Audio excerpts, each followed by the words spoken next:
Hello and welcome back to Mediums in Action with me, Martin Litt-Wilson, and my good friend and medium, Ian Doherty. Hello, everybody. Hiya, Martin. Hello, how have you been? I've not been too bad. A little bit of motivation and creative flow is just going great. I hope it's the same with you, Martin. Yeah, absolutely. Yeah, working with Spirit and obviously doing the podcast. It's great to see all the people watching and listening and everything else and supporting us with the podcast. So thank you very much, everybody out there, Yeah, indeed. whichever country you're in, because it's nice to see that we have people listening from all around the world and not just in English-speaking countries. It's all around the world, so it's great. So thank you very much, everybody. I'd echo those sentiments. Thank you very much.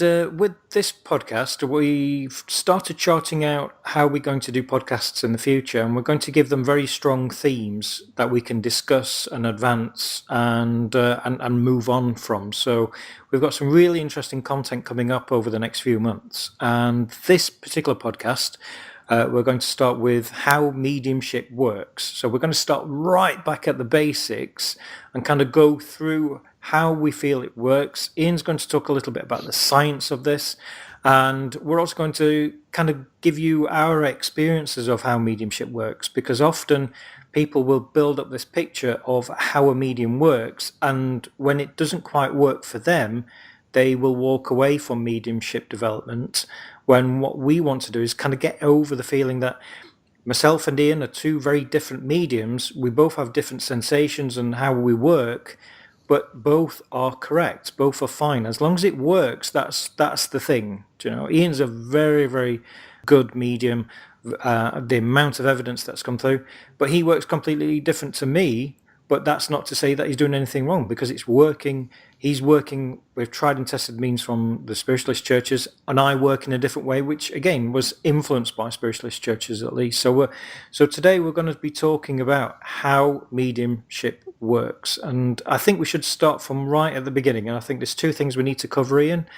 One is what happens when we walk into a haunted location, and then we will talk about what happens when we start to give a reading. Yeah, sorry, Martin. How does it happen for you then? You know, when we've been to places, because we seem to rally off each other when we're working at the same venue. So how does it work for you, Martin? I think for me, when I walk into a haunted venue, the first thing I have to do is I have to not clear my mind, but I have to kind of get relaxed. I want to talk on a sort of paranormal investigation way here, because not everybody is a host or medium for a ghost hunting company, which I'm no longer doing that. But one thing you need to do is I feel is just kind of calm yourself down, kind of start to be aware of your surroundings. So I will, because of my mindfulness, I will slow myself down and just relax. I will start to ignore anybody who's around me, to be honest. So there could be somebody stood next to me, and I have to ignore them, because otherwise I might, not be able to detect what's around me. And it is kind of a detection. And when I teach mediumship, and for me how it works is often I'll feel there's a pull. I'll feel like a magnetic pull to somewhere, and that's usually when I can hone in and say, oh yeah, there's a spirit there. Or if it's a ghost, it'll almost feel like a TV, like a static, like the old TVs used to have, like this static energy to it, like a magnetic pushing away feel. And that's how a ghost feels to me. So the two different things, the intelligent side, I get pulled towards. I'm kind of, it's like a beacon, and then the ghost, I can feel it moving around, and it'll feel like static charge almost as it goes around. And then I can lead into communication or description and move on from there. But how do you work, Ian? How does that compare to what you do? Now, one of the things is that I'm one of the mediums who I don't need to sort of sit down and calm my mind or that type of thing. You know, I just walk in. I'm very, very visually orientated. Even though it's a dark place, there's no lights on. Then obviously the way it's coming in and fashioned to my brain, which we'll talk about later. I get the images of where people are stood. I can see them. So I've got to be in the alpha wave, for that to happen. And I'm like you. I know there's people around me, the guest app, but they are seemingly put to one side while I'm focusing on what is happening, and I just go straight into it. You know what I mean? And I do sort of stand back after I've mentioned, or I'm seeing a gentleman, Victorian garb and so forth. I then stand back, and then my logical self sort of puts up and thinking, well, was there a door there, or why am I staying there, or indeed the host, another medium, one of the guests might say, well, is there a doorway there? What are you doing? What is this happening? For me, it's a very automated process. Bearing in mind, as you mentioned, my teachings through the spiritualist churches, it's how I work. It's I've always been a very visual person. My learning to read and whatever, and schooling, I had to see it done in order to do it. So I think it's in my makeup to be visual. I was always a quiet person, believe it or not. So therefore, it comes that it would be the clairaudient side of things is very sort of, I just mention it as and when it sort of happens. But to me, the visual side is really, really strong. So that's how I get into a building and start talking. You see the layers of the building, how they used to be, fabrics on walls and that type of thing. And I relay what I see to the people there in the best way that I can, as much detail. So when I say that I calm myself down, it doesn't mean that I sit there for 2-3 minutes doing meditation. I mean, oh, sorry, Martin. What I mean is just before I start to open up, and this is probably because of the mindfulness, but what I do is I just kind of take a deep breath, really. I kind of take a deep breath, and I see that calming myself down. So I kind of forget thinking about, well, I've got that bill to pay next Thursday. My car needs to change its tyres, or I wonder if my son's all right because he had a bit of a temperature this morning. I have to rid that of me, so I don't concentrate too much on that information. I'm kind of refocusing. Myself and Ian have both said that we see it often like a radio, that the old-fashioned radios where you're turning a dial, so you're changing your frequency, and that's how I see this, is that I take the breath, and then I'm focusing in, and then that's when I start to sense things. And like Ian, like what you were saying, is it's interesting what happens, because the first thing, I never know what's going to come first, and sometimes it can be that the room gets decorated almost before in front of your eyes, doesn't it, Ian? It's kind of, it does. It's a bit off-putting at times. Suddenly you're thinking, hang on a minute, I'm seeing green curtains, and I'm seeing a picture of a very stern-looking man on the wall, and I'm seeing this, and it's interesting, actually, and I want to know what your thoughts about this are, Ian, because when I see the whole walls change and everything like that, is it a ghost, what we're seeing? Is that a recording of all of those materials, the furniture and the fabrics, or is it a memory of somebody? Is it the spirit memory that somebody was stood in that room and we are seeing somebody's memory of what that room looked like? So is it stone tape, or is it actually a spirit's memory? I think it could be a mix of the two. The way that my guide just mentioned to me, William, as you were asking the question, the stone tape theory sort of puts over that energy from a living person, our auric field, is continuously giving out information. That's where psychics can get some very startling information about a person, and that interpopulates and permeates into the fabric, the floor, whether it's wood, stone, and into the fabrics. And I do feel, particularly with the ghost energy, which is it's a psychic sort of feel to it. To me, ghosts feel flat and spirit feel ever so lively. So I think it's a reflection of that energy of the person when they were alive, and it begs the question now, as a living person, are we sort of factualizing into our auric field what our own home looks like? Does the energy go a lot further than thought?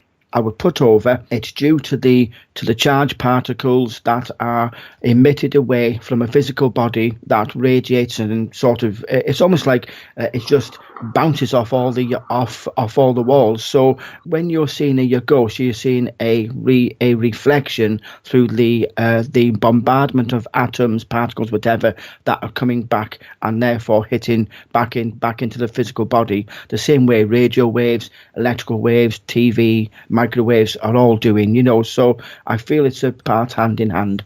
Like a recording in the electromagnetic sphere, Yes. that psychic information is being sent out, and then sometimes you're able to record that information back. Because if we look at the works of T.C. Lethbridge, who was a famous dowser and ghost investigator, he believed that the conditions for leaving a psychic recording or a ghost had to be damp or high humidity, shall we say, and it had to be of something of high emotional distress or pleasure. He reckoned that, let's say, you have a young man sat at the side of a lake, and obviously that's huge high humidity. Then, if that gentleman was thinking rude thoughts or whatever, that somehow they might actually be recorded in the area, and then maybe 10 years down the line somebody might be walking down there and see a ghost of a white lady or a naked white lady or something like Yeah. that. Yeah. And actually it's not a ghost of somebody who was actually alive, but actually it was a projection, a psychic Yeah. projection, I Yeah. suppose. Yes. I mean, And personally, I think it's through a repetitious act. If you go to a place where there's been multiple hangings over, say, 20, 30 years, then yes. If it's just the one, then I do feel here, please, it doesn't come through the same way. So I do feel it's a repetitious act. Hence why you go to a place, you're more likely to pick up the servants, the maid, the people who are in and out busying, rather than like if you go to a castle, you're likely to see guards and maids, servants than the king or queen. So I think it's from that point of view more. So for me, anyway. that's a really good point that you make, that maybe the repetition creates the recording over and over again. Because if you consider how many times a particular person walks up and down a corridor, and one of the places that we've investigated is Gainsborough Old Hall.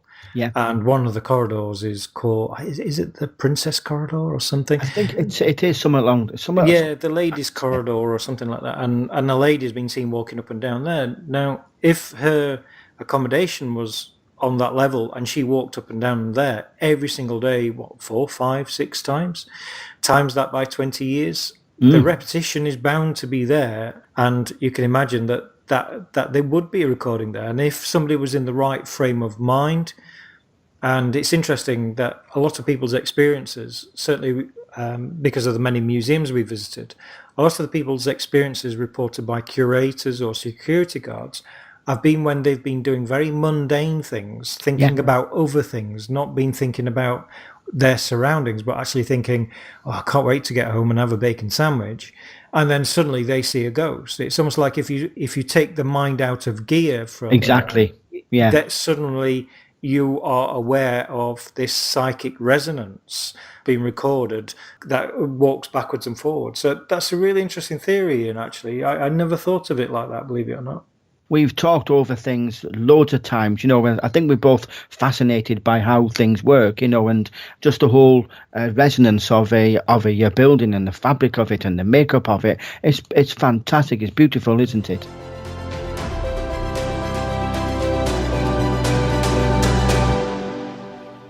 We've walked into a haunted location. We're both sensing or feeling ghosts or spirits. So how does that feel to us? I mean, I want you to tell me exactly how does it feel to you? Do you tingling? Do you get pulled? How does it feel? Do you get headache? Do you get... If we cover the topic of how I am with ghost energies first, as I've mentioned, I'm very, very visual. So I see people in situ, and it's like watching a film. It's like I'm carrying iPad or a TV with me, and I'm seeing it in there. I can feel it. I can interact with it. There's sometimes I get the feelings that come with that energy. That could be their personality. Very, very dour, angry, joyful, all of that type of thing. But I don't get tingles or headaches as such. I'm very just much aware that at times, when what I'm seeing, I'm just thinking, oh my God, how beautiful is this, or how fascinating.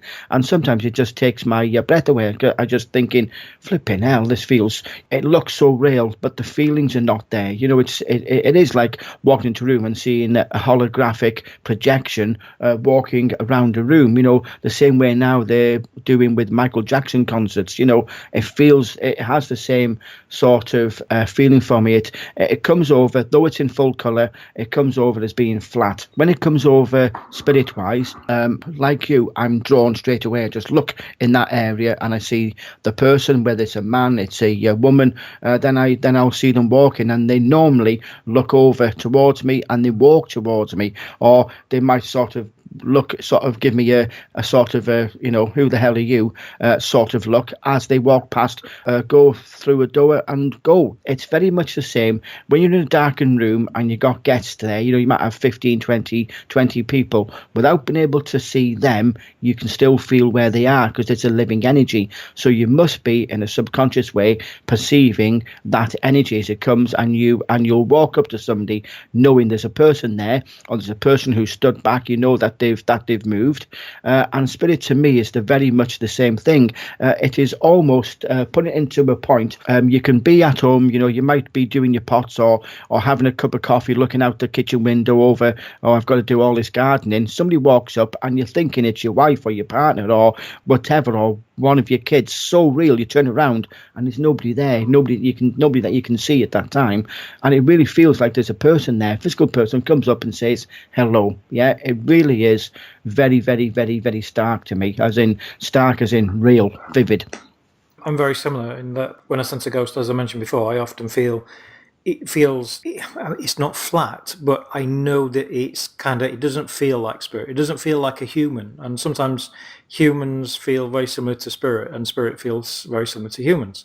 But with a ghost energy, it feels different. It feels like, as Ian says, that I'm watching television, or in my circumstance, it feels like I'm watching an old television. I can feel a little bit of static energy as it's moving around. Yeah. It's almost a 2D representation, isn't it? Yeah, and as I'm talking about this, and I'm thinking, how do I exactly feel? I'll often get the emotion first as well, and it's nice to break this down, because often I will feel my emotions, because I'm a very moody person anyway. Just ask any of my friends. But if I can feel a mood often first, and I can walk into a room and I can feel. If something particularly grim's happened in there, or if there's been upset, I sense that very, very quickly. So often I'll feel the mood first, I'll feel that it's a ghost, and then I'll be able to give a description. Sometimes the description is not like a full colour 3D image. Sometimes it's very hard, and sometimes I get little clippets of information. So I'll look at a ghost and I might say it's got grey hair, it's got a black dress, there might be certain details that often disappear or not there. Does that happen with you, Ian? Do you often see little bits, or do you always, with a ghost, do you see the full thing? With your ghost energy, there is largely I will see in fairly good detail, but there could be factors that I'm sort of trying to perceive, because what you don't want to say, the person's got a pencil in the hand, their nail polish is blue, it doesn't serve any sort of purpose. So for me, it's like taking away a little bit of it and concentrating on the semblance of it, the main things, the height, the build, male, female, what they sort of look like, and what their dress, if they're in a big green dress, or if it's a gentleman who I've learned a lot of history doing the paranormal, and I had to go on the internet at one point just to see what sort of era that standard of dress was from. So now I can say, it's Jacobean, it's Victorian, it's Civil War, all of that type of thing, but that is through seeing their standard of dress. So perhaps in order to try to personalize it more and be more definite about what era it is, perhaps I'm focusing on what they're wearing rather than the feelings, and saying, this person is Victorian, they're wearing this, they're wearing that. So maybe it's a faculty of me where I've consciously chosen to focus on an element, which I feel that is where I largely go, to be honest. And maybe that's linked in on a personal level, that being in the army, you were surrounded by uniform and different levels of uniform. Different levels, like generals or whatever. So there was different uniforms around you at any one time. So the style of dress, I should imagine, is very, very important in the army anyway, especially if you're trying to work out if that's an enemy soldier or something. But But so I imagine that would have been important to you, where possibly the reason why I get the emotion first is that might be very important to me, that I have to try and work out emotionally how this person is around me, coming from my background. So when I sense spirit, two things happen with me. Is firstly, it's like dealing with a normal person, like as if Ian was stood in front of me talking to me, and I can sense them, I can feel what their emotion is, I can see how they're reacting to me. And that is, very, very 3D holographic sort of feeling to me with spirit. Sometimes, if I'm struggling to find something in a room, or I feel that there's some very strange energy, or often I'll see my spirit guide walk to a particular area and almost kind of drive my eyes to an area, or kind of pull me forward and kind of almost say to me, come here, and kind of walk closer, and you'll get a better idea. So my guides often help me in a way of kind of pushing me forward towards another spirit, or kind of will bring through a spirit for me. Does your guides help you when you're sensing with spirit? Very, very, very, very much. There's it's not necessarily in the same manner. They normally speak to me. They will say, "Oh, you've missed something," or "There's something over there. There's this," or they might say, I might be thinking, "Oh, this uniform is Civil War," but I don't know whether it's a parliamentarian or a royalist, and they'll say it's royalist. You know what I mean? Oh, okay, I can say now this is royalist. So they help me in that faculty more so than sort of anything else. And a funny little thing there is, my guide William, bless him, I used to make very detailed notes of all the paranormal events I've been on and put him in a database, and he appeared 9 or 10 times before I realised who he was. So he's walking through this, a spirit walking through this building. He's never been linked to it, and yeah, there he is. And I've linked him down before I realised it was William. So my guides have helped me in that way. I get that as well, where you say, "Oh, this person's dating from 1895," and somebody will say, "No, 1862." Yeah, something. yeah, it does. It's No, like, you're wrong. 1862. I think. Okay, sorry, I've been corrected. Yeah, yeah. yeah, That's I've had lovely though. that. Yeah, it's great, and it's great being corrected by a mysterious voice. Well, not mysterious because you know who it is, but getting corrected by a voice Yeah, yeah. telling you very gently. But one thing I do want to say is myself and Ian, and especially Ian, has had extremely long time to hone his craft as being a medium. So the levels that we're talking to you about are achievable. Whatever your stage is at the moment, is if you're a beginner or whether you class yourself as intermediate, don't be very harsh on yourself if you're not getting the kind of results that we're saying. We're telling you how we work, and as you can see, there's some similarities, but it can be completely different for you. You might get all the symptoms first. You might get the emotions come through first, or you might get this really strong image of somebody. It's not right or wrong. It's just that you've got to learn how to differentiate between a ghost and a spirit, and also from a ghost and also somebody's psychic thoughts as well. When we're ghost hunting or in a haunted location, how much do you think is psychic, Ian, and how much is mediumship? I think most of it is psychic. It's like the whole building is a big psychometry exercise, because you're perceiving images, or there should be a door here, or where's the stairs gone, that type of thing. Where the overall theme is, it's almost a microcosm within a macrocosm, or however that goes. When spirit come in, it's very pinpoint information. I always put it over as in, let's say history says, oh, there was a fire here in, let's say, 1849. And Spirit will come in and say, no, it wasn't. It was 1846. I was killed in it, and it's that type of thing. And it didn't happen there. It happened over here. And it was due to. And then these things can be found out once they, if you get different mediums going over to the same place over the period of time, and they're all saying the same thing, then I think that sort of leads to, well, perhaps we need to have a look into it and perhaps change the history there. So say it's probably going to be maybe 70-30 in the favour of psychic over spirit, but the 30% really does outweigh what you're going to perceive, because ghosts don't talk to you, so you got to perceive that energy, why they're here in that garb. So there must have been something here where spirit tell you, no, it was this, it was that. So even though it's a smaller context, I would say it's the information is more viable. It's coming from a direct source rather than your perceived mind. As in, oh, it must be this.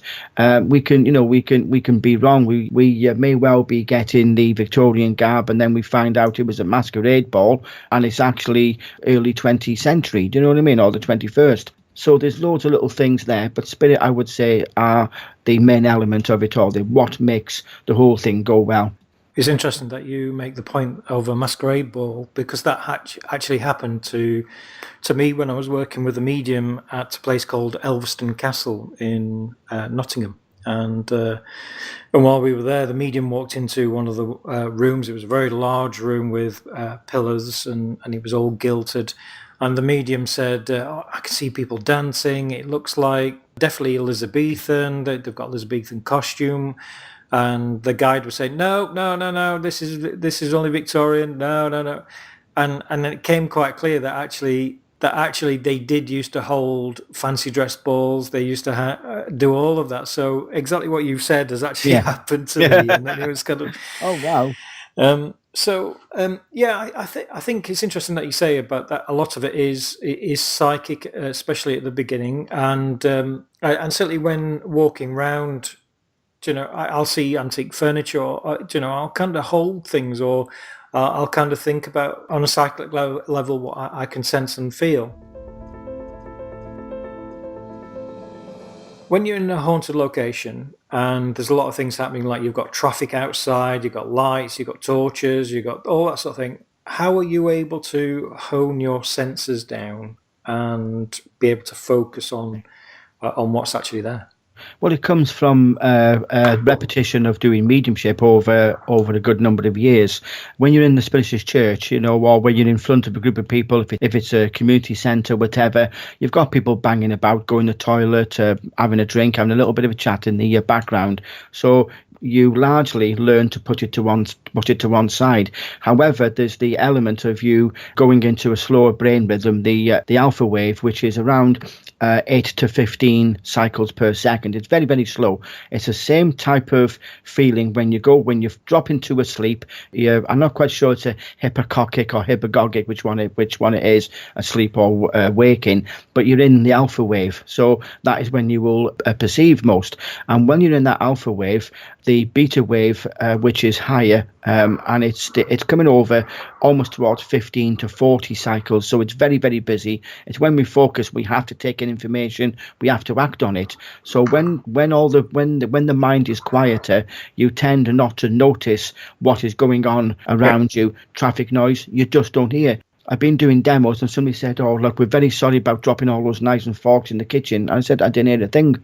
It's partly to do with the brainwave, and over a period of time, not fussing about somebody talking or a baby, somebody who's got a baby in the audience and it's sort of crying. I say to them, don't worry about it. I will not hear it, and I don't.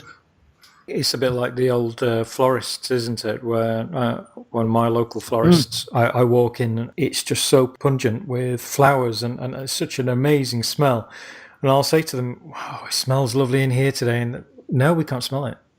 And I thought, really? Yeah, we can't smell a thing. No, can't smell a thing. We can smell the daffodils opposite when we go outside, but we can't actually smell the flowers in here. And it's a way your brain works, isn't it? It's a survival mechanism that it concentrates on what it needs to know, not what it doesn't need to know. Yeah, when you first walk in, you like you say, you get all those smells, and then there's all these smells being changed from a chemical to a electrical impulse, and it stimulates the calcium channels within a cell, and the cell is thinking, smell.